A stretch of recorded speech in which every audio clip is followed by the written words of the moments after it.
Right now, they are trying to ban us from telling the truth about sugar. What if just saying sugar is harmful could actually get you sued? It's not because it's not true. It's because a powerful industry does not like criticism. What I'm going to talk about might sound completely unbelievable, but there is a bill right now that they're trying to pass that, if it goes through, is going to be disastrous, okay? Not just about sugar, about a lot of other things that are harmful to us. This is not about a food safety law.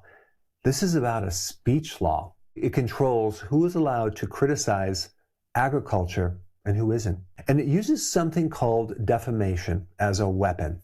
Florida already has a law that allows farmers to sue someone who spreads false information about food. This is sometimes called food libel or food disparagement. The original idea was simple. Don't lie about fresh produce and destroy the farmer's livelihood. At least that's how it was sold to the public.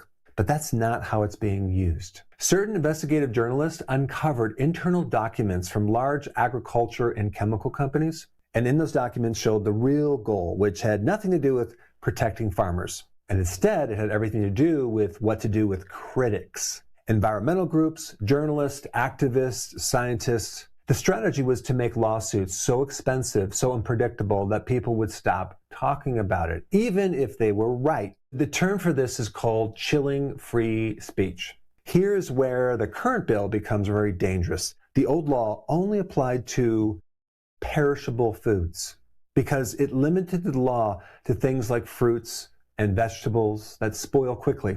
So it kept it very narrow. The new bill removes the word perishable. That one little tiny change quietly expands the law to all agricultural products, including sugar. But it goes further.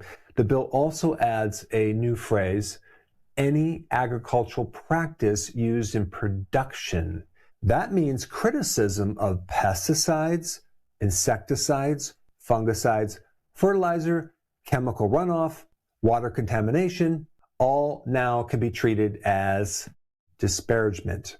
I mean, everyone knows that excessive sugar is bad for the body, right? Insulin resistance, fatty liver, chronic inflammation, type 2 diabetes. This is not just opinion, this is an established fact. But if this bill goes through and someone speaks out about sugar or pesticides or whatever, and how it can affect your health or how it's even produced, even if it's truthful, a powerful company could sue you. And so now that puts an activist or an influencer who's talking about sugar in a situation where now they have to pay for legal costs. But not only that, if they lose the case, now that individual has to then pay the other attorney's fees. Now this bill is coming out of Florida, okay? But even if you don't live in Florida, this matters because Florida crops are sold nationwide. Legal experts warn that this could open the door to lawsuits that go way beyond the state. And this sets a very dangerous precedent. Florida already has defamation laws, and we absolutely do not need more special legal protection for powerful industries like the sugar industry, like the pesticide industry. And then what happens is you can't debate these things because the threat of a lawsuit or a threat of some type of punishment. So when I first saw this bill, I was like, what the heck are they doing now? If you live in Florida, or even if you don't live in Florida, you have to help fight this.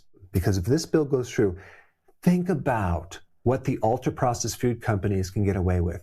The chemical companies are going to be able to get away with. They're protected against anyone criticizing them. Now, this bill on the outside has the appearance that it's just there to help support the farmers.